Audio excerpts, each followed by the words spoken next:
To get started, I want to talk about arrows. If you're going to buy or use a traditional style bow, there's something to be aware of. This right here, this arrow has plastic fletches, or vanes or fletches, depending on who you're talking to, they'll refer to them differently. This has feather vanes or fletches, both of these. So these are an actual feather. There's more give to these, whereas the plastic doesn't have that same level of give. That becomes important for you to know depending on what type of way you're going to shoot off of the bow. This right here is called the shelf. It's just at the top of the handle here. As you can see, there's just padding here. There's no arrow rest sticking off the side of the bow. I'm shooting this bow right off of the shelf. When doing that, you will always want to use an arrow that has a feathered fletch because it has the give you need for shooting off of the shelf. It's also preferred when shooting with your fingers to use a feathered fletch either way. However, if you're shooting off an arrow rest, such as the bows you see them using in the Olympics and things like that, there's actually a little arrow rest that sticks off the side of the bow, just a little tiny arm there, and it usually has some give. It will give away a little bit as the arrow is going past it. In those situations, you can sometimes get away with shooting an arrow with a fletch, with a vane, a plastic vane. Two other things I'll mention before I shoot some arrows here is, one, you'll want an arm guard of some type. This one, you can see the size of it. It covers most of my wrist area. They make smaller ones and they make larger ones. I recommend, if you're new, get the larger style because you want to cover as much of your arm as possible, because if you are not familiar with shooting a bow and arrow, it's easy to hit your arm with the string and it can hurt very much. The other thing to decide is if you want to shoot with a glove or a shooting tab. I personally like a shooting tab because it gives more sensitivity for my fingers. However, a glove provides more protection for your fingers so it doesn't hurt your fingers as much. That's just something you'll need to consider as far as what you would prefer for shooting a bow and arrow. In this situation, as I said, I'm shooting off of the shelf. Typically, when you're shooting off the shelf, you will hold the bow on a slight cant, on an angle, just a little bit, and that helps hold the arrow on the bow. If you're shooting off of an arrow rest, and especially if you're shooting with sights, you'll want to hold the bow vertically. The next thing is important to note that there are two fletches that are the same color and one odd color. The odd color fletch always faces away from the bow.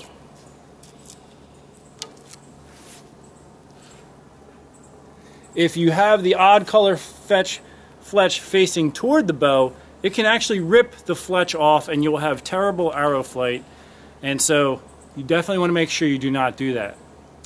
When you begin to shoot, you're going to hold your arm out and you're going to draw the bow to an anchor point. It's really advisable to establish an anchor point. When shooting this style bow, I typically anchor my finger in the corner of my mouth like this. I'll take a shot and show you. So you hold this arm out straight, draw into your anchor point, and take your shot. I have a target right over there. Very often, if you're watching the Olympics, they shoot a little bit different style than that. They will anchor under their chin and rest the string against the tip of their nose, like this.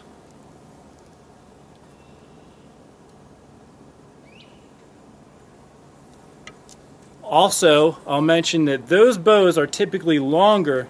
This is a standard bow, which is 62 inches from one end to the other. This is a good bow, universal bow, for someone who just wants to try shooting.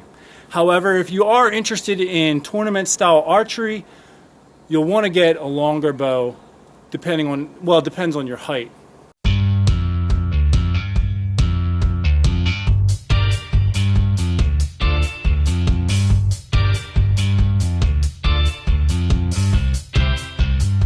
In the description section of this video, I'll put a link to my book that I wrote on archery called Sin and the Spirituality of Archery, which explains all the different lengths of bows for this style bow that you would want in tournament style archery. Okay, I'm going to take another shot and just point out one other thing. Always knock the arrow underneath of the knock point on the string. There's a lot of people who are new at archery, or they're just not sure, and they'll clip the arrow on above it. You don't want to do that.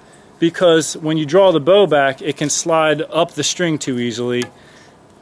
So all bows, when they're set up to have the nock point be above the arrow. So simply clip the arrow on underneath, odd color fletch facing away from the bow. I typically would put my arm out fairly straight. Some people bend their arm when they're shooting. However, when you're shooting this style of bow, this will shorten your draw length, which means the arrow won't come off as fast or as strong and it'll drop sooner. It changes everything. So whatever you do, try to keep consistent with how you have this arm. Draw to your anchor point, same one every time, and release the shot.